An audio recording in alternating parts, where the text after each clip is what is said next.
Welcome, Automating Success Show listeners. I am very excited today to be interviewing Joshua Steven Gamez. He is with East Coast Facilities. And I also want to reintroduce my daughter, Julia Langton, today in the podcast. She's had to take a little bit of a hiatus because of school and everything we're doing to grow our markets. But Julia and I both enjoy the fact that Josh and ourselves share a very big focus in family and involving their family in our businesses, because we are so passionate about it, and why not bring family in? So without further ado, I'm going to allow Josh to introduce himself to all of you so you can see why we're so excited to have him on the show. Thank you, Joe and Julia. Julia, I'm privileged that you showed up today. I think that's awesome. Yes, Thanks. Special appearance. Here we go. I'm excited though. So, yes, I'm Joshua Steven Gamez. I am, if I describe myself properly, I'm a country boy from Pennsylvania, and I'm first generation Mexican American. So we've got some Hispanic roots going back to Mexico, but I am absolutely a country boy from Pennsylvania. That's who I am. Now, what I do when I punch a time clock is I serve as the CEO of East Coast Facilities, Inc., headquartered in Lehigh Valley, Pennsylvania. And aside from that, I'm a family man, I'm a husband, I'm a father of 3, and hopefully a good friend to my friends. That's a little bit about me to start. Well, that's a great introduction. So, I'll kind of get started. What had me excited to bring you on the show is you have a very large LinkedIn presence, and I, being a fellow snow fighter, am always interested. We're typically living the same life in the wintertime, countless hours, and I was impressed with your team building. I see videos of your people stretching and doing all sorts of things that reminds me of the same things I did in football. Every day before we started to work out, before we started hitting each other, we all stretched together, Mm-hmm. And these are just some things, just to give you feedback. Like, guy like me sees from afar and says, man, in a day and age where everybody's complaining that they can't find labor, you have figured out how to do it. And I feel like it's the same way we do it. We make our people feel like family. We make them feel like a team. Not an employee, but something greater. This is my interpretation, and you can basically add to it. But kudos. I think what you're doing is fantastic. It's amazing, and I want to tip my hat to you about it. I appreciate it. Thank you very much. So, and I appreciate you taking your time to be on the show with us, because I know, like myself, you're a very busy man. So to get right into it, before you had East Coast Facilities, you had a franchise of US Lawns. Maybe some people don't know that. Julia and I have dabbled in questioning ourselves if we wanted to start a franchise with the robotics side. I'm interested in your feedback of why you moved from the franchise to corporate model. If you could kind of fill us in on that. Yeah. If I could, I'll take you back a couple steps in my journey, even before the franchise years, just kind of quickly. But, I really started my business when I was a young kid cleaning windows in town. And I found my way into that because my father did cleaning and commercial cleaning. That's how he supported the family. So I kind of started there. And then as I got older, because I started at 13 doing that. So I had regular customers at the age of 13, 14, 15. And in Pennsylvania, you can get your driver's license at 16. So it wasn't until then that I could really even, consider cutting grass or going out, pulling a truck and pulling a trailer with some mowers on it. So that's how I ended up in the grass business. Is I went from window cleaning. My grandfather had on my mother's side had like a very small commercial landscape business in New Jersey, and the neighboring state right to where I grew up, and started cutting grass. And I kind of built that up to a nice little size business, maybe 2 or 3 trucks. And we're talking, I'm 20 years old. So that's decent for 20 years old. Right. And when I got married to my wife, Veronica, who this year we will celebrate 22 years married. That was 99. We got married.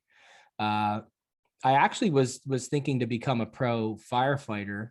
But after we got married and after 9/11 happened, my wife was not at all interested in me becoming a professional firefighter. At the time, I was eyeing up Jersey City as a fire department, where I really had a good chance of getting in. But I kind of backed out of that and just decided, you know what, let me pursue just a landscape maintenance path. It's what I knew. I was paying the bills, but I wanted to take it to another level. So at that time is when I got into US Lawns, and I was the first franchisee in the state of New Jersey. I decided to open my franchise where the market was more dense, because as I said, I'm a country boy from Pennsylvania. And when I say country, I mean dirt roads, 30-minute ride to school on the school bus. So there was no market where I was from or where I lived. So ended up opening up the first franchise in New Jersey. I was in 2001, and started to scale and build my business. To answer your question more directly, the transition from being a franchisee to a corporate model, which is what we're building now. When I was 22, I became a franchisee at US Lawns, and the then president and still president, Ken Hutchison, he kind of took me under his wing, and some of the facilitation team took me under their wing, and they helped me in the early years of growing a small business. I think maybe within the first 2 years, I was up over $1 million in sales. I mean, I moved pretty quick for a new franchisee. And it was great. In those years, it was great. Valley Crest still owned US Lawns directly at that time. Bert Sperber was still alive at that time. It had a family feel to it. It was a good place for me to be at such a young age. But things changed over time. I quickly outgrew what their model was. I could improve it, but I knew in my mind I could do more, and I was capable of building a more corporate level business. But Joaquin's interrupting us. I don't know if you can hear him. I can. That's okay though. Yeah. These are the things that make podcasts interesting. Yeah, that's okay. So I knew I could really do more, and then things started changing, right? Things started changing with the culture and the business. Valley Crest brought in MSD Capital, right? There comes a private equity.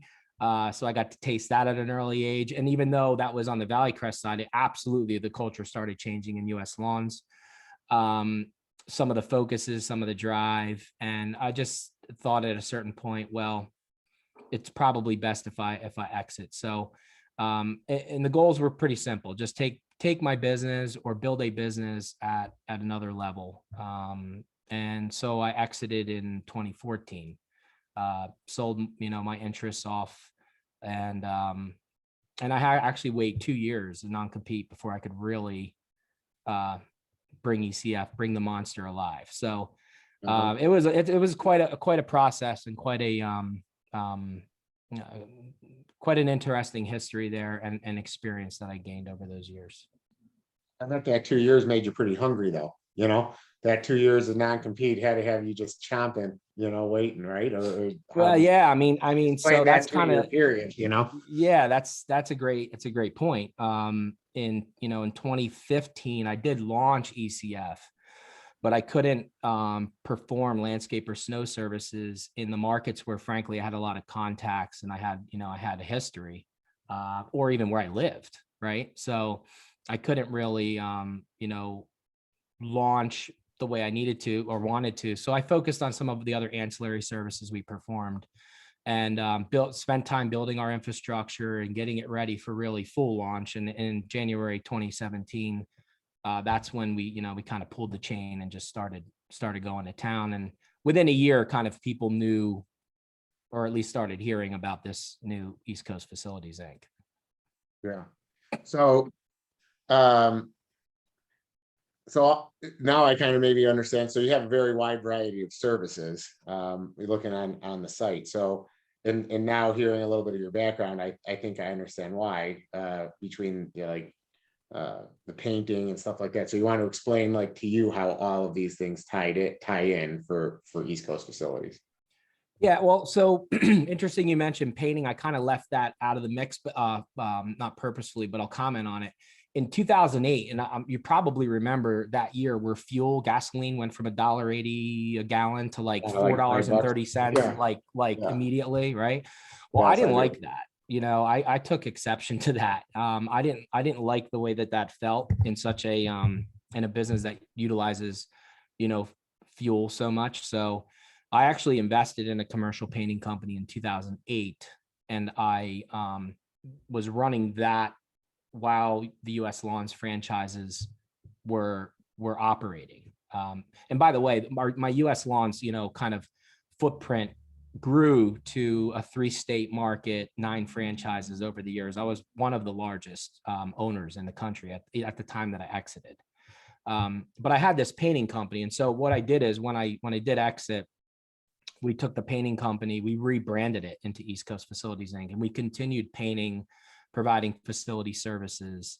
And that was because, you have higher margin work, maybe not as much volume production, but you got higher margin work and it's not as fuel dependent.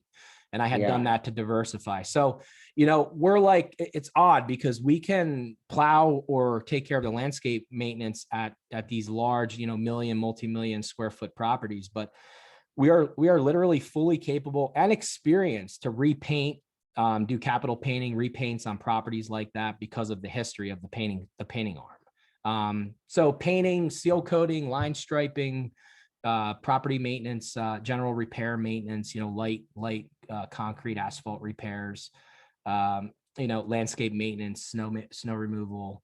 All of those kind of pieces we're providing to our clients, our commercial property managers. And it's, I don't like to use the one-stop shop phrase because there's services we don't provide. And, I would more describe it. I describe it to customers and say, look, if you need 18 suppliers or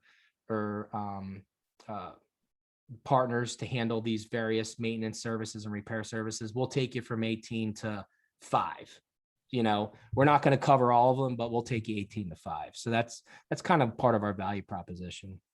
Yeah, no, it's smart. I mean, you build a relationship and then you just listen to the customer's needs. And if you can satisfy those needs, you can take care of it. And if you can't, then they use a different resource. So it's, it seems to me any person I interview or when you look at the industry from a 40,000 foot level or a helicopter view, maybe I'll say, because I always love those videos too. But you kind of see like the companies that are really piecing together the customer service experience.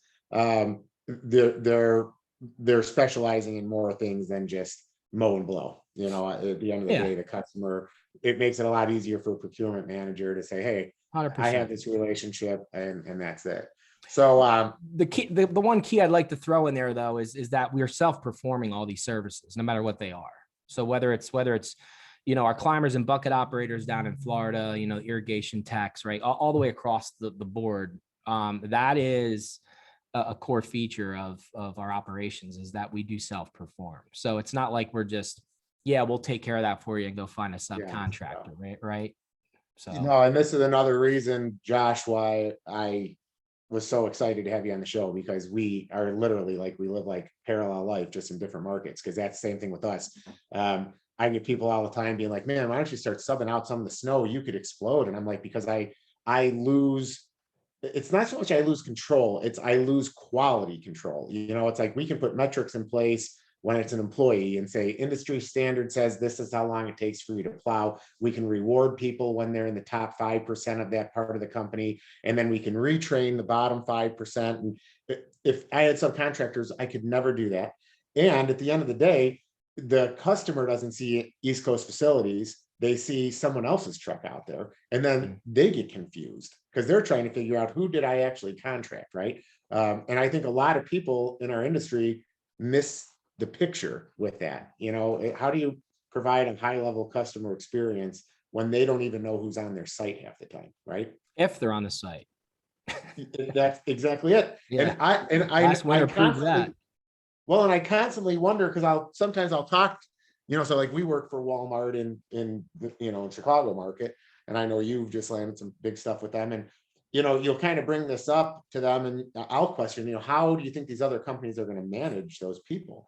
Because there's laws that strictly prohibit people from managing subcontractors because they're not employees. It's a subcontractor.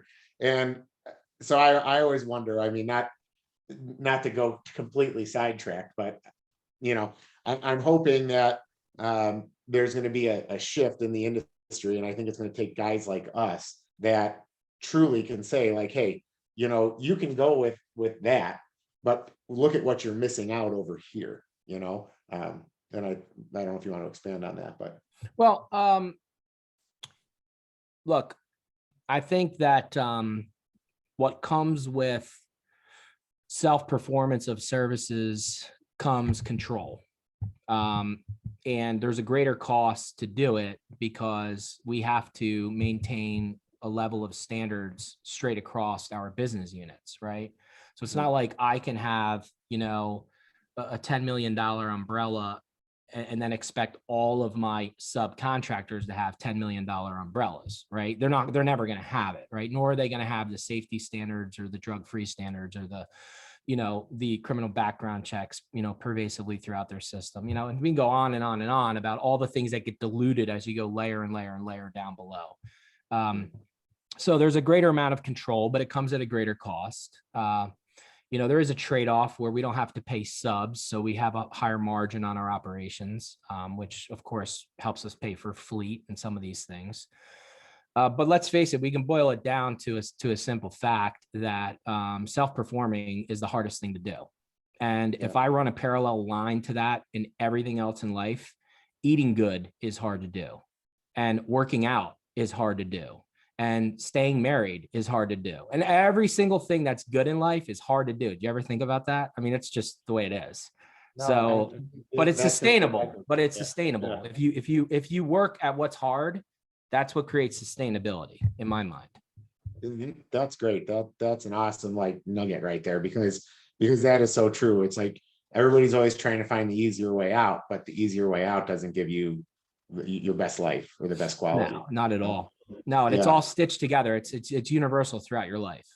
It's the same thing over and over and over again. So, one little tidbit, a recommendation I would give to the average Joe or Julie out there, Julia, is if you're trying to figure out what to do, just do what's the hardest. The path of most resistance. That's usually the best thing to do. No, I mean that's true.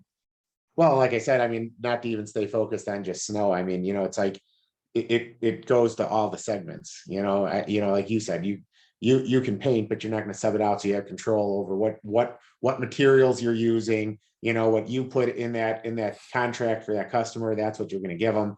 It goes across the board. I don't know if you guys do irrigation, but irrigation maintenance now though, that team can communicate with your maintenance team. Maintenance team says there's a broken head, well, that now the irrigation guys come out. It's very circular. Everybody has their own area and not so much siloed off, but it's you've got these core groups of the company that are just taking care of the customer. And I don't think you get that in a subcontract model. So you can't, but it's also harder to duplicate what we do, right? It's hard for us to march across the country and self-perform our services. So that actually is kind of one of my missions. I'm trying to figure out how to do that. I think I'm starting to figure it out, but how do we build the first national self-performing company in this space? I think that will be quite interesting.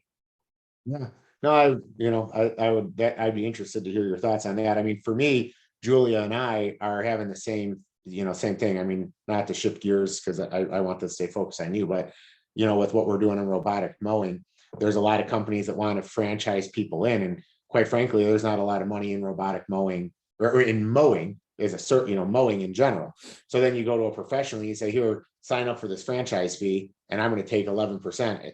The landscaper's already like, well, where am I getting 11% out of 5%? Because that's, where they're typically at, right? Sure. Yeah. So with Julia and I, we're like, okay, we had to pivot from doing a franchise model and say, okay, how can we just partner up with landscapers, train landscapers, okay, with our knowledge, okay, and then literally almost give them, I don't want to call it a license agreement, but just say like they're an authorized contractor, and then at the end of the day, you're getting like-minded people passionate about something. And because at the end of the day, I'm sure people tell you same thing they tell me and the same thing they tell my daughter. How do you replicate Josh? How do you replicate Joe? How do you replicate whatever other successful business owners there are? Well, it's hard to replicate passion. I think that's the problem you have in your self-performer is how do you find people as passionate about the output is people like us are? Well, you got to somehow lump them all together and let them run territories. That's my opinion on it. That's another conversation itself, but you know, so but anyways, so getting back on topic with you. So I know I've seen some stuff on LinkedIn, so I know I'm assuming, and you just led into it, you're going to want to expand your services outside. So where do you see, what are your hopes and aspirations to be in 5 years? Like where do you want the company to go? I mean, what's your growth model, So I'm going to shock you by saying that I don't have a written 5-year plan. And I know every consultant and every, guru out there is going to tell you that that's crazy. But I want to give you my mindset on it. Okay. So, I made my first $1 million before I was 30 years old. Okay. Yeah. I was, a multimillionaire in my early 30s already. In 2010, I took my family, my wife and my first two sons, my older sons. We went to Panama, built a home there. We have a beautiful home there. Up until COVID, we've spent most of our time there. If you were watching this video, I'm sitting in our Pennsylvania home. We call it our Pennsylvania country home. You could probably tell from these walls back here. This is a 1850 colonial stone home here in Pennsylvania. So, what I'm describing to you is that I had a lot of, accomplishments, and I have, you can't, if this is audio, you can't see me holding up the quote signs, but, accomplishments, right? That, coming from a just above poor family, I grew up in a household where it was check to check would have been a good scenario, but we grew up in a household that had very little means. In fact, my parents lost our house, our childhood house we grew up in. We ended up moving kind of from house to house after that, renting. Kind of a pressure cooker type home in terms of finance. And the way I look at it is that I've already made it. So my 5-year plan that ended a long time ago, literally. That's literally how I live my life. Okay. I'm blessed, and I'm in a unique position to where, I could have sold my business interests completely, even with ECF, right? Even before COVID, I was offered a ridiculous amount of money for my business. I don't have to do this. I don't have to do anything. I'm good. I'm good to go. I have, I've got investments. I've got financial instruments. I've got, securities. I've got real estate. I've got business investments. So this is a long answer to a short question, but where do I see myself in the next 5 years? One of the first things I told our new corporate controller when he started just a couple months ago, his name's Mike Ford.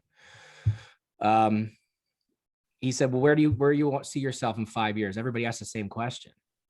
And I said, I see myself right where I am right now, having a good time, enjoying my life, enjoying my family. And I'm going to work hard. Like every week, I'm going to work hard. So I'm going to punch the clock. I'm going to work, and I'm going to do the best that I can do. So that's really what my plan is to live my life and enjoy it with my family and do the best that I can do at work. Now, strategically, do I think ahead that this would be a good idea? Yes, but I don't tie hard timelines to it. But in terms of where do I see things go for our organization, there's a vacuum in the market for, high-powered businesses that run with amazing cultures, that do what they say they're going to do, that don't churn and burn employees, that don't churn and burn clients, that deliver quality and consistently. There's just a vacuum in the market for it. So inevitably, the business just is going to grow and grow and grow. It's just the way it's going to be. We have extremely high retention. In Florida, we have like 100% retention for almost 4 years in a row now. All we're doing is growing. And up north, we have, 99% retention. I mean, it's crazy retention with clients. I'm just gonna say, are you talking employee retention or clientele? Clients, Because and they kind of go hand in hand, right? they Usually, do. if you're keeping your employees, your Yeah. customers are seeing the same person all the time, or Correct. people. Correct. So, so what's going to happen is that when you do good work and we're dealing with corporate buyers who operate in other markets and have opportunities in other markets, the networking that I do through social media, specifically LinkedIn, where everybody knows me from, creates a lot of opportunities. I mean, you'd be amazed how many people have contacted me and they want to sell me their company across the country, like dozens and dozens of people. And I guarantee you, some of these people, everyone listening to this, they know these companies. These are name brand companies that want to sell, but they don't want to sell to private equity.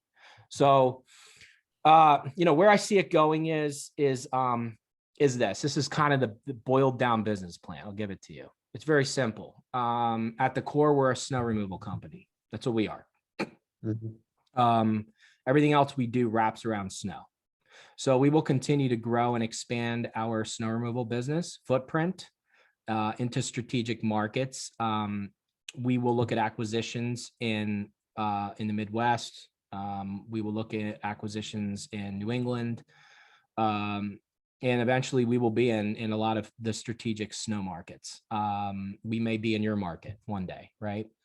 Now, everything that happens secondary to that is to support that first initiative. So, I've been pretty vocal about taking cash that spins off of northern operations and pushing it down into the tropics for diversification. So the company can be diversified and so that we can build a strong bench that supports corporate and administrative overheads and R&D type capital that we can have cash flow coming off of the tropics, whether or not we have hits in the Northeast or frankly, any other snow market we go into. So if I boil it down to that, yes, it's to continue to grow and expand our snow footprint, our capabilities there. We will be in other markets. People ask me how on earth can you put East Coast facilities in the Midwest? And I ask them how, Southwest Airlines has a hub in Atlanta, and has a hub in St. Louis, by the way, so it just doesn't matter. It's a brand. But yeah, we will expand and we'll play nice in the sandbox with the rest of the, the top shelf companies that perform for their customers, and the ones that don't, we're going to borrow some of their people and clients, along the way. Yeah. No, I mean, I always say good competition is good to have. At the end of the day, if people are out representing the industry well, hey, I always say there's a lot of parking lot for everybody, to plow. I mean, it's, to me, it's how do you get the people that are the bottom feeders that, go out and bid an account at $175 to salt it when the person that took the low bid of procurement knows it's a 6-acre parking lot and they can't even buy the salt for that price, but say, well, it's low bid, and they take that bid anyways. That's the kind of stuff that they just need to go away, or they just need to start to work for somebody because they don't understand their costs, so yeah, I mean, yes, but I want to add something to that, if I could. We just don't entertain RFPs from buyers like that.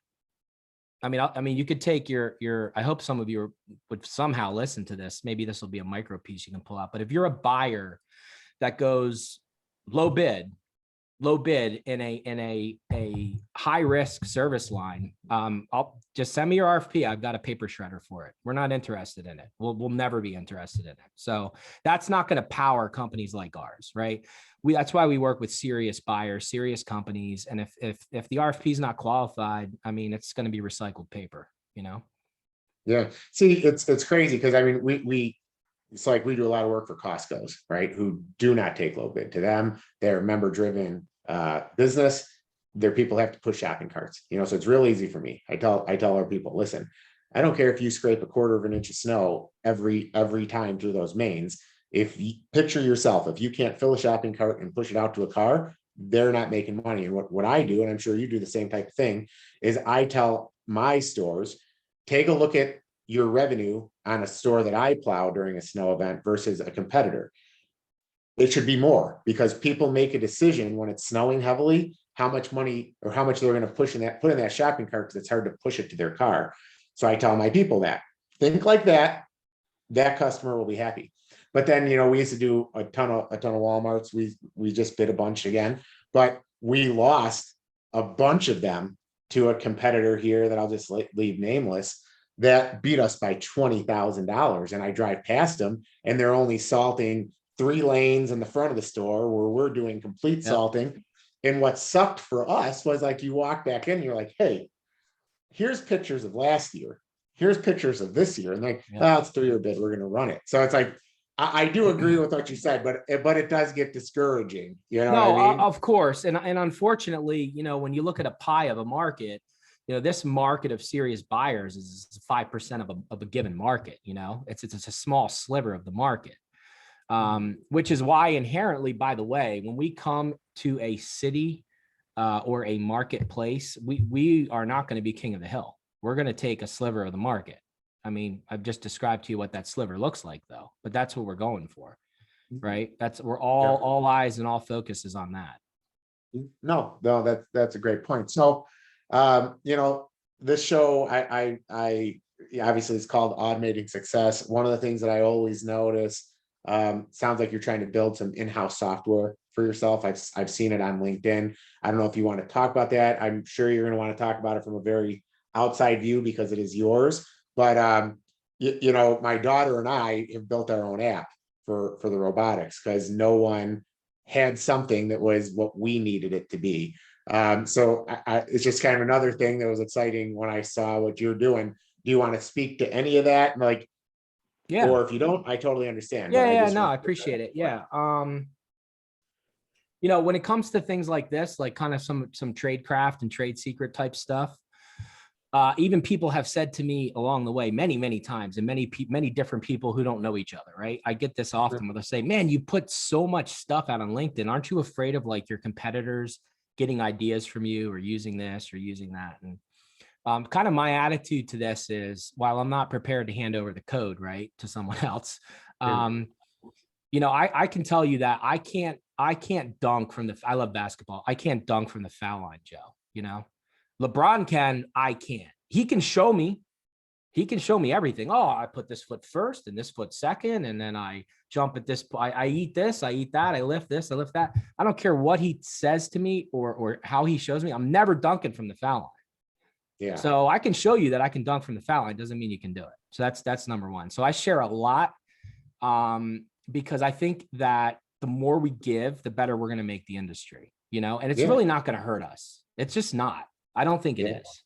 So that's kind of my attitude on that. But in terms of the software, you've heard of Aspire.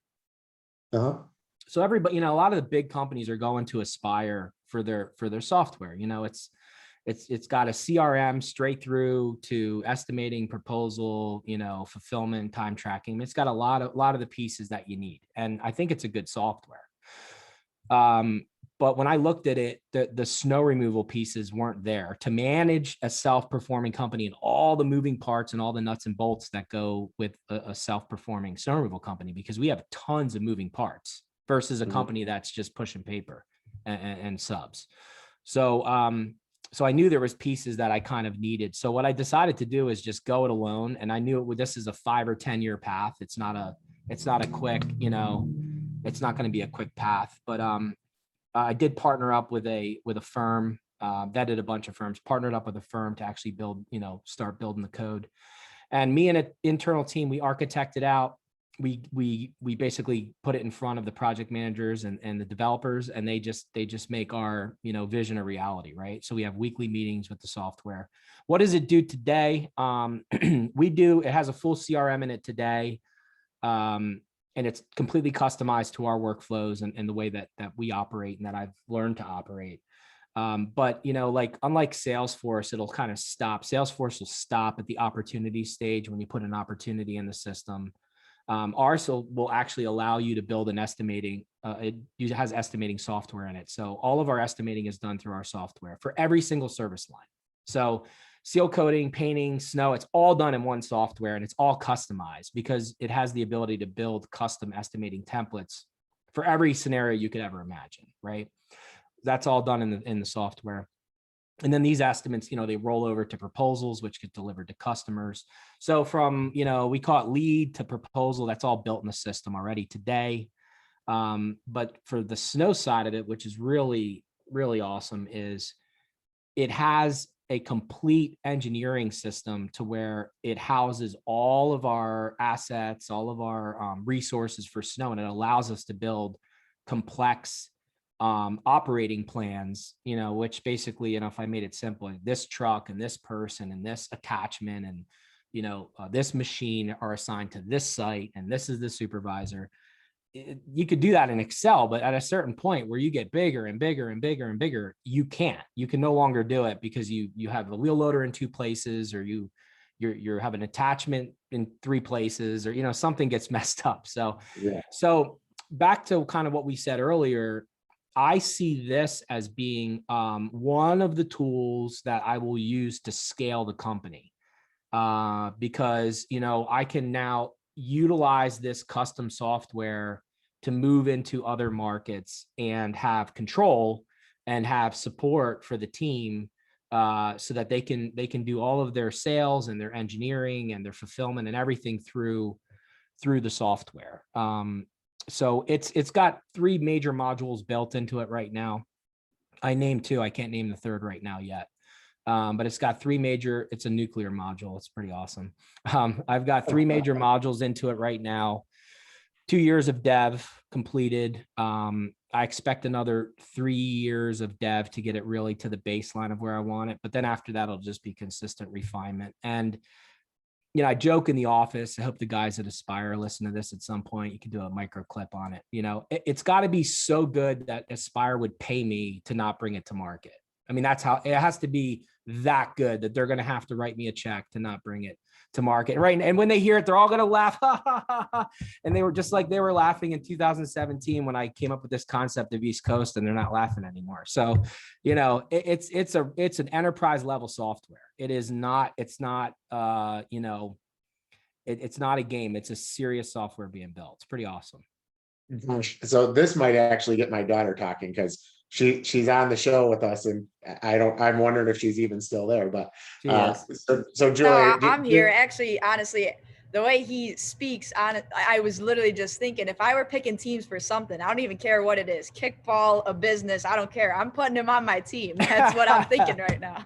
Well, I would thank you, but I would tell you that 50%, I don't know the number, but 50% of the people that hear me talk, Julia, can't stand me. And the other 50% are inspired. Right. Well, I feel pretty inspired, so I'll roll with that, and I'll be part of that 50%. I can't. Well, Josh, and I'm going to comment to that too, because when I told some of the people that I know, and even people at my company, that I was going to have you on the show, a few of them were like, "Are you two going to even get along?" And I said, "Why?" And they're like, "Because you guys are like the same people. I feel like you might actually like get in like a virtual fist fight." And I said, honestly, like alpha personalities can get along. Like all alphas are not out to crush the other one. Some people can work together, and you just struck me as that type of guy. So I agree with Julia.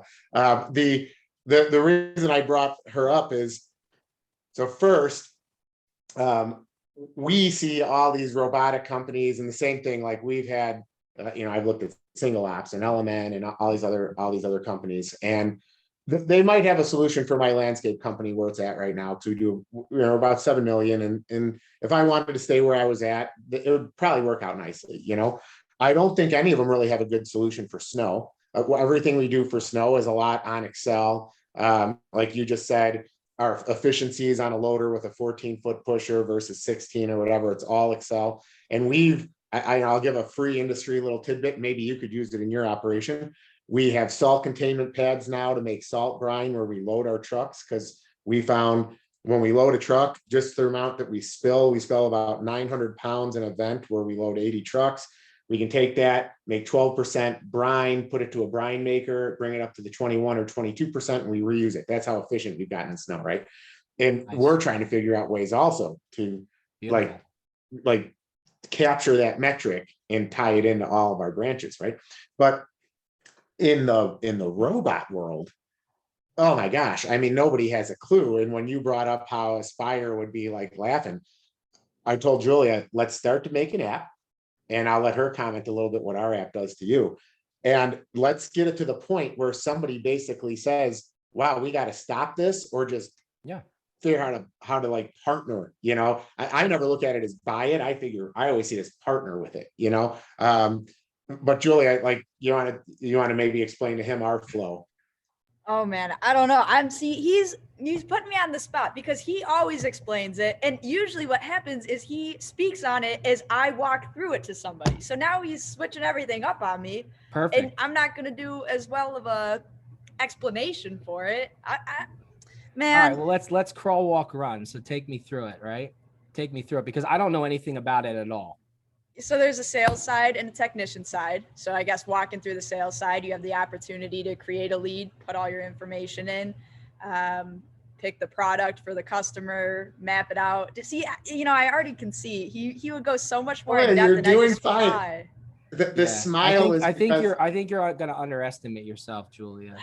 I think Yes. you need to Well, let it rip. anyways, Let it rip. Yeah, I mean, you can go through, Thank you, create a lead, go through, make a site visit, map your areas, figure out what product it is, what product would be best suited. It'll calculate the area and the guide This is wires. Is this for de-icers? This is for robotic lawnmowers. Oh, yeah, so this is our robotic lawnmowers. lawnmowers. Yeah. Got it. So real quick, I'll help her on her journey. What we identified with Thank robot you. lawnmowers. So robot lawnmowers mow 24 hours a day, Josh. And there's a few things we notice with them. I see many people when I see videos online or whatever, and the grass looks bad. Well, it's because they're actually over mowing. Okay. People put a robot out and think, oh, if we do a bigger mower than what we need, it's better, but it's actually worse because it mats down the grass, right? So we have all these metrics in place that are internal when you talked about scalability to say, okay, how can we let our technicians look, measure a site, and then not only on the sales side when the estimator looks at it, but then give that information to the technician. So what they do the install and they program the bot, it all works perfectly. And then to figure out a way to capture all of that work being done so we can bill it, which then we decided to just link to QuickBooks Mobile, because we can link directly to QuickBooks Mobile through our app. And then lastly, what's best for you, Julia, since you're my operations manager, is you can speak to this, like the scheduling part of it. See, I wanted you to just take it away, because essentially what happened is we said crawl through it and I just full sprinted through. See, and you were crawling. But yeah, I'm able to take on the back end and create a lead or any leads we already have, and I can just add a work order for that lead and just generate a new one, whether for robotics, it's a reset, a repair, an install, whatever it is, that just stays in our system. And I can just, with a click of a couple buttons, I just create a new work order. And pick what technician I want, and then that will go directly to their phone, so they know what they need to do and what service they need to provide for that customer. When we talked on the phone, Joe, before this particular call we're having now, I was kind of just playing around a little bit on my phone and looking at robotic mowing, and I've been contacted, of course, by a bunch of different manufacturers for it. In the snow markets, we only do industrial, and there's just tiny grass, little bits of grass all over these little sites. patches. Yeah. Yeah. But in South Florida, and especially kind of some of the market that we're starting to move north to West Palm Beach. We started in Miami, and we're kind of creeping north now. They're just so happy about it. There's sprawling lawns and stuff there. When I was in St. Louis 2 days ago, I saw these like sprawling campuses with lawns, and I thought, man, that'd be very interesting to see how robotics would play a role in that type of a landscape application. I'm not convinced in the industrial markets, but could be very interesting. So when you are in Chicago, because if you're in St. Louis, I'm sure you're going to come to my market. You're going to hit me up. I'm going to take you to lunch. I'm going to show you around Chicago, and I'll show you kind of how we do it in this market. We have it in all different markets, and what we actually do is we've gotten into this green zoning now. So we green zone these companies. If you look us up, we're the first green zone in the country that's privately held. I have this belief that if, everybody asks me if I get any tax credits for this. And I'd literally say, like, if you kind of your path of resistance, if you want to do something good, don't ask for credits or handouts, just do it because it's good. And that's kind of what we've done with the green zoning. But anyways, I'll show you. Like I said, this is your time, but I just wanted to share because it sounds like you're making software that's just for your business. And we did the same thing with an app just for that business, because when it comes down to it, no one has a solution for it. Like nobody has a full solution. They have a solution enough to track your stuff and do some quotes and stuff, but they don't understand that the hard part is the operation side, Exactly. and be able to take that lead that just converted to a sale and throughput it to get it to operations and make sure operations has all of the upfront information that you had on the sales side. That's how you make a very happy customer, because they don't see the like playing telephone in school, We wouldn't build these things if they existed. It doesn't make sense, right? I mean, it's not an ego thing. It's right. It's just, it's a vacuum of system and process availability. So it is what it is. So let's start talking about your family. So, obviously you have a very entrepreneurial spirit like I do, and mine ties directly into my relationship with my dad. But give us some background on family recreation and kind of what gets you up in the morning. Why do what really drives you? Back to my wife, Veronica, we've been married 22 years, and that's nothing in life is perfect, and nothing. So I don't have a perfect family, but I definitely work hard at it. So my wife and I have 3 sons. Josiah is the oldest. He's 18. If you're on LinkedIn, you would see a lot of Josiah and James, especially Josiah. Josiah's 18, James is 16, and Joaquin, my midlife crisis baby, is 8 months old, who you got to meet just before we started. At least you did, Julia. He's very, very cute for anyone. Yeah, he's a cute little guy. My wife is from Texas. She's also Mexican American. So we, I don't eat out often Mexican food. There's really no need to. I mean, we get, handmade tortillas and the best Tex-Mex food you could ever imagine in our household. Whether that's here at her mom's house. I mean, before my grandmother died, on my side of the family, just awesome, authentic food. So we're used to that. So selling me on just a local, Mexican joint, there comes a quote fingers again. I'm not down with it. So we're really in touch with our Hispanic heritage. We don't speak Spanish too much at home because we were raised here in the States, but we do all speak Spanish, and especially in Panama, having raised the kids there, right? We definitely are in touch with that side of our heritage and our culture. In terms of things that I like to do, I love to play basketball. Fun fact about me, I blew both of my Achilles tendons playing basketball 6 years apart, had them both surgically repaired, and I still play basketball. So now I'm waiting on the knees, and I'll fix those too if they go. So I really like basketball. I'm okay at it. I think I'm pretty decent, for a 43-year-old anyway. That's how old I am, by the way. And I also like to do like country boy things, right? So when I'm here in Pennsylvania, I love to go out in the woods, have a campfire, cook on the fire. I'm very efficient at cooking on fires. And I'll sleep in a tent in the middle of the woods all by myself, and wake up to the birds. Like, I love stuff like that. All right. If I'm in Florida, we have a center console, a very nice center console, and we love to do offshore fishing or just cruising. So that's like a whole different vibe down there, but that's something my sons love to fish. So that's really a lot of fun. And then when we're in Panama, we do a whole mix of things, right? The beach is like a mile from our house. We have 4-wheelers. We can 4-wheel on the beach, 4-wheelers or trucks, because you can take your vehicle on the beaches there. You can make a fire on the beach. You can sleep on the beach. You can do anything you want there. It's pretty laid back. Really, how awesome does that sound? 4-wheelers on the beach. Yeah, and Sounds phenomenal.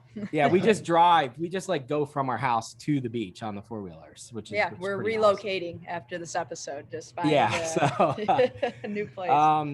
so grilling, cooking, sleeping in the woods, center console off of Miami Beach. We like to fly and travel. I think you've probably seen me playing in helicopters and jets. That's all real. We like to do stuff like that. Family's huge, of course. We are religious, so we have pretty strong Christian values. Work in progress. I think I never found a perfect Christian. Work in progress there. Definitely grew up reading the Bible. I probably know more scriptures and could quote and or take you right to them than people would ever imagine that I could do. So pretty strong kind of Christian values there. And I've got a lot of great friends. So I have friends tonight. I'm going to play ball with some friends up here in PA. We've been playing ball together since we were 15 years old. So I have a lot of really good friends. Grew up with a good group of friends around me. I do like to drink moderately. Never smoked, never did drugs, never got into it. None of my friends did. So I was in good circles growing up, which I think kind of helped me to be able to focus on good things, I absolutely agree. Love to do community work, meaningful community work. Actually politically neutral. I do not get involved in politics at all. I have a lot to say about politics, but not from a political position. I don't really like politics very much. But what I do is like, so in Panama, we work with local and state government down there. And we won't, like, for instance, we won't donate to any political campaigns, but we'll work with the politicians to do community work. And as long as our funding or our resources are directly impacting the community, then we get involved. So we were able to do a ton of work in Panama during the pandemic, and work directly with government agencies down there, but not to help the politicians. Although we tell them, you can take all the credit you want, just let us get involved and help people. So we're huge people, right? We care about people on the community level. And of course that transcends right into our business operations. We think life's a lot bigger than dollars and pesos, or just money, right? And that drives us. So what gets me up in the morning, if I could answer that in one or two sentences, what gets Joshua Gamez up in the morning? That's gonna have to, it's an internal fire that has been in me since I was a little boy. I have a raging wild fire inside of me, and I am a freaking monster. Every morning I get up, I put my hands on the sink. Oh, Josh, I think you shut your microphone off. I think your microphone clicked off when you put your hands on the sink. Okay, is it there? There you go. It's there now. Yeah. I take my don't want to hands. miss what happens when you. I put it on the I put it on the the countertop. I look at the mirror. I take a deep breath, just like this. I go, and I go every day. I do the same thing every single day. So I just have an internal fire, and I'm a machine, and it doesn't matter what I'm doing. I do it to win. I do it to win. See, that's why I'd want you on my kickball. There you go, right there. So I got to ask you a question. Do you set an alarm? Do you wake up on your own in the morning? Neither do I. No. I tell people all the time. I think it's one of the most rewarding things about being an entrepreneur. I have not set an alarm in so long. I can't even tell you. The only time I do is if I travel out of town and I know I've got to like catch a flight or something, because then I'm like scared I won't wake up. But the alarm never wakes me up. I can always wake up on my own. That's because it's my footsteps. Yeah, that is true. Julia's a field walker. Josh, my daughter, we've got a pretty. He makes fun of me constantly.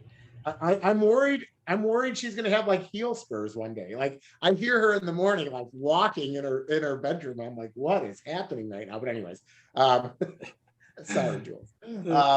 But anyways, I find it interesting. I should start to make it like a question I ask every time on the podcast, because what I'm finding is so many entrepreneurs don't set an alarm clock to wake up. And I think it's because we want to wake up and just conquer the day. That's how I feel. Like, Oh yeah, that's a fact. I've got this saying around my team and around the office, when somebody's trying to figure something out, and I get frustrated from time to time with things like this, where it'll be an Office 365 thing, or it'll be an Omnia thing, or Omnia is the name of the software. It'll be something, and I have this famous expression. I say, well, who taught me? Who taught me? Right? You know what I mean? Jules, come on. I mean, how could him and I be so much alike? It is How many times do I tell the technicians that, Jules? a lot. Yeah, I know. I mean, it's a constant. I mean, Josh. Yeah, it's not, just like LeBron can't take credit for dunking from the foul line. I'm not going to take credit for that fire, because that's something you're just born with. And you can either use it to, propel you forward, or burn down the world in a bad way, depending on how you use it. I'll take credit for not burning the world down, but in terms of some of the skill sets that I have, these innate personality traits, we're just born with this stuff. Like a young kid, you see these kids playing these violins and at this young age, and you're just bewildered. It's natural. It's just natural. So, we have a cut. We have an entrepreneur's cut to us. And I think we can, weaponize that for the greater good. I think we can use those skills and talents for really good things. And I call it disruption by compassion. I love being disruptive. Like, my goal is I want to come into markets across the country and just blow everything up. Like, I want to force companies to give benefits and training and career paths and, better treatment. And I'm going to force it on the market. I want to disrupt the markets like that. Right. No. So listen, so first, the same fire. Like, I remember when I was first getting my company going, and I'd be sitting in like a bid opening, and then I'd win. And somebody sitting there would be like, Langton, who? And I'd be like, you'll fucking know one of these days, and it's like, you're right, there's that fire. And then we also got, this is way back when everybody was worked up that Obama might make you get healthcare if you have over 50 employees. And this just kind of shows like where we've grown. At the time, I think we were like 25 people. And I said to my brother, I said, hey, we need to get our people healthcare. And John's like, why? I'm like, because I want them to know we did it. There you go. I want them to know I care about them. Yeah. I don't want them to think it just happened. And then I tell so many entrepreneurs this, like, and you'll probably agree to this. When I actually looked at the spreadsheet and I put that cost of healthcare into the fully burdened labor rate, it like cost me like $1.10 an hour. Okay. I mean, it wasn't that when you looked at it on all the costs, the fleet and all the other stuff, it was like $1.10 an hour. And then my brother was like, oh, okay, but that's gonna cost $1.10. I said, screw that. Just raise our labor rate, because now I'm going to tell my customers, you're going to get people with health insurance. And then I'm going to tell my insurance company, you don't have to worry about false or fake workman's comp claims, because my people have health insurance. It's amazing how many people still fight it, right? Listen, I'm on the same page with you there. Couple things with that is that employees who are paid fairly and who don't have to fear an injury and who don't have to, it's fine to hand out the smiley stickers at Walmart when you get older if you want to, but should you have to do that? I mean, that's ridiculous. Should you have to do that after working all these years and decades in the field? You should have to do that. That's crazy. So, retirement plans, healthcare, training, compassionate treatment. I always say balance discipline and compassion, right? You don't let your kids do whatever they want, right? Discipline and compassion. But this is what's needed, just because it's right. And then besides that, you're going to get career-oriented people. Your retention rates go up and you're more efficient, you're more productive, and then the whole thing just pays for itself anyway. So I don't even understand why it's an issue, right? I don't even get it. But I guess because it takes upfront investment to get there, but for us, it's a standard, and it's kind of interesting because I was looking at how I was going to pay for all this too. And, US Lawns franchisees, they got to pay most of them 4+% of their their sales, gross sales. They got to pay it in as franchise fees. I mean, I was a lower ratio because of the volume I was doing. So I was closer to 3%, but 3% of sales for 3% of sales, I traded that out. I could give everybody healthcare, everybody retirement plans, have a higher caliber of employee. And once you can keep your employees, you keep your customers. And if you're keeping your customers, you can do nothing but grow. You have nowhere to go but up. So Yeah. it's an ecosystem that makes perfect sense. And it just needs to happen. It needs to happen across the trades. It needs to happen across the non-union service industry. And rather than just kind of using people as commodities, I think we need to change the game. That's probably one of my main missions in my career, is to change the game. And I'll force it. In as many markets as I can go into, I'll force it, because that's the way it has to be. Yeah. Yeah. So, and I'm always interested, I didn't get into it. So, you did education. What did you go to college? Like, what was your educational background? Yeah. I finished 10th grade and went home and did homeschooling for my latter 2 years. I have a diploma in a file somewhere. And I had a friend in the same homeschooling system. His name was Toby Bizzardi. I'm naming you Toby. He gave me all his tests because he already had taken those 2 years, and I just got my last 2 years so I could get my diploma. So 10th grade is when I ended my, formal education. And then, like you and everybody else that owns a business, I graduated from the School of Hard Knocks, and I'm constantly in college dealing with new and fun, exciting things that come my way in terms of, problems or issues that have to be resolved. So self-taught, no formal education. College for us growing up, I mean, we were happy to get 3 square meals and clothes. So college, that was not even something in our minds. But I I learned on the job, and I learned along the way doing a lot of things. For instance, I can run a track excavator, I certainly can cut grass very well. I can run any type of piece of equipment doing snow. I can architect software. I can type 80 words a minute. I can speak a couple languages. So, I don't think I'm short on education. No, you got me on the languages, because that's one thing I'm Italian, and I wish that we spoke Italian. It's like, I wish I had knew that language, because it would be really easy probably for me to translate over to Spanish, but Julia would comment. I was hoping she was just going to comment in, but wait, is it that you tried to learn Spanish or something else? No, you tried to learn no, Spanish. about my high school, how I've been in delegation my whole life. Oh, Yeah.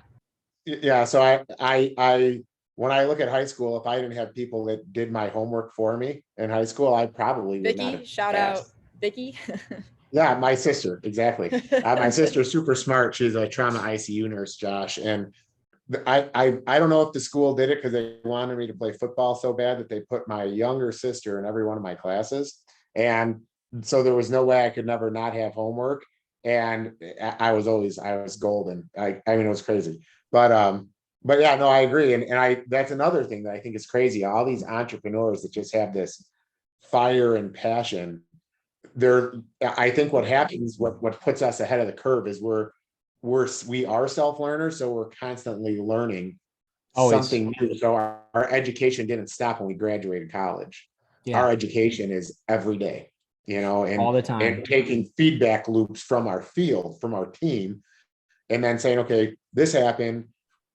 This was the output. How can we make that output more efficient? And I think that's what gotten us through life, right? It sounds like, from what I'm hearing from you, I love to learn. I love to learn from others. You could mistake my level of confidence or my experience for someone who, does Josh, thinks that he knows everything.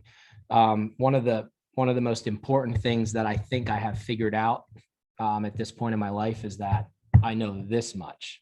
Is how much I don't know, which just opens the door to learn. So I do love to learn. I love to learn from people. I don't ever go to a meeting without a notebook. I take copious notes. I meditate on and think about those, meetings and those points I've recorded. And I'm very inclined to advance myself. I don't want to be the old dog that you can't teach new tricks to. I don't want to be that guy. So how do you see your sons tying in? You know, of course, for me, I always tell people that the one thing that I have going for me that most people don't have is I'm building a business with my 20-year-old daughter. And people should be very, very aware of that, because I don't have to hand it off to somebody. We have years and years, and I'm sure I see the videos and I see your son on them. So, explain that a little for the Yeah. people. So, short of the world ending or Armageddon coming or something, and these guys can continue to build the business if they have that opportunity. They are they're going to do a lot more disruption than I will, for sure. I've been grooming them from the business perspective, right? Because a dad has to groom his sons through all the features and facets of life, not just business, of course. But on the business side of things, I've been grooming these guys a very, very, very specific way from the time they were little guys, and Joaquin is right behind them. They have been raised to be compassionate leaders, to be very hard workers, not to be excuse guys, not to be the type of person that doesn't take responsibility for their actions. They're raised with a high level of discipline and structure. There's a scripture that says, to he who is given much, much will be asked. And I've shared that with my sons to teach them that, they're going to have an abnormal level of things and possessions and material things that are given to them, that are bestowed upon them. And so they're going to have a higher level of responsibility in life than just, the average person. They have more employees' lives in their hands. They have more things that they're going to be presiding over. And so from a young age, we're teaching them how to manage that and how to do that. And one of the best ways, I think, to do that is to have these guys work in the field. So they're working in every single kind of rank and position as they go, so that they can feel it, taste it, know what it's like, and be very strong leaders in the future. But equal to that, they're being trained how to speak. They're being trained how to do math, how to do analytics. James has gotten a lot of training in the office with finance training. Along the way, we're doing all of that. And so I think what you're going to have is I always admired the Brickman group, that 3 generations before they sold out to private equity. I don't think it's a secret. I don't really like private equity. It turns family businesses into numbers. But the grandfather starts it, the father builds it. Scott Brickman, he really took it to the next level before they sold. Amazing business. Those kind of legacy businesses don't really exist anymore, right? Because all these guys get to a certain point, 10 million, 15 million, 20 million in sales, and they're done. And I don't blame them. That's fine. But for us, we're going to build more of a legacy business here. And I think Josiah and James, for sure, if you see them at work, they love to work. Josiah got himself in trouble a couple of weeks ago, and his mother said, if you keep that up, your father's not going to let you go out on the weekend. He's like, well, I'll just go to work then. Like that was his escape. Like, well, I'm not going to sit in my room. I'll just go to work for the weekend, So, they just have that built into them. They're little mini monsters, and they're very well spoken. Their mother exhibits a higher level of humility than you'll see come out of me. It's there in my heart, but their mom manifests it in a very beautiful way. So they're very well spoken. Everyone says they're humble boys, but they're very smart. They're way beyond their years, and they're going to make their mark. They'll make their mark in the future. I don't exactly know what it's going to be, because we don't believe in these written long plans, but I'm 100% sure that they'll make their mark, and they will be at a level of leadership that we don't see very often, because they've been groomed from such a young age, and they're going to be given an ecosystem that's unique. Jules, you want to tell Josh what you've done for our snow removal team and your start and where you are now? Oh man, I started shoveling when I was in high school, and I really actually liked it. I actually didn't want to do anything else because I was like, oh yeah, it's kind of a workout. And I just enjoyed that, being out all night, make good money. There'd be nights where I'd make my car payment in literally, one event. So I was like, oh, this is awesome. Mhm. And I just enjoyed being out. And then I started shoveling at these big HOA jobs. So like Sonata, Sweetwater. And then what was that other one with the Viking guy? Oh, that was Hidden three Valley. huge properties just for me to get thrown out at. And yeah, granted, like some places there were other people with me shoveling, but huge. And there were a couple events where it was just me. So I went from just shoveling myself, and I grew to it was just exhausting by the end of the event, just being at one property because he'd start it and be like, oh, I'm halfway done. And then be like, oh no, I have 50 other houses and to go through, this is terrible. But I did try to plow, got super nauseous, car sick, couldn't do it. And when I would plow with my dad, when I was young, or just be in the passenger seat while he was plowing, I would get super car sick pretty frequently. But then I thought, maybe if I'm driving and doing everything, I will be okay. Was not the case at all. It wasn't in my blood. I thought I had everything from him in my blood, but this was not one of them. That's the first time I've heard that, actually, somebody getting car sick while they're plowing. That's new for me. I could not do it. It was terrible. And I mean, I was doing cul-de-sacs and everyone said, it'll be super easy and great. I don't know. I probably wasn't doing it the best. I just kind of got thrown out, and I plowed with him so many times. I thought naturally I just know where to stack it, where to go. We ran through it. It just didn't work out well. I've tried a machine briefly, maybe for an hour or two. And it's not like, I'm sure if I tried and wanted to do it, I'd be better off in a machine. But either way, now I dispatch. At first, that was even tough for me because like I said in the beginning, or in the pre-show sort of, I feel I've grown out of my shell quite a bit. I used to actually be scared to make a phone call, and now I'm in the dispatch office and all I do is make phone calls. So that's kind of my evolution just in snow. And I'm happy with it. So good.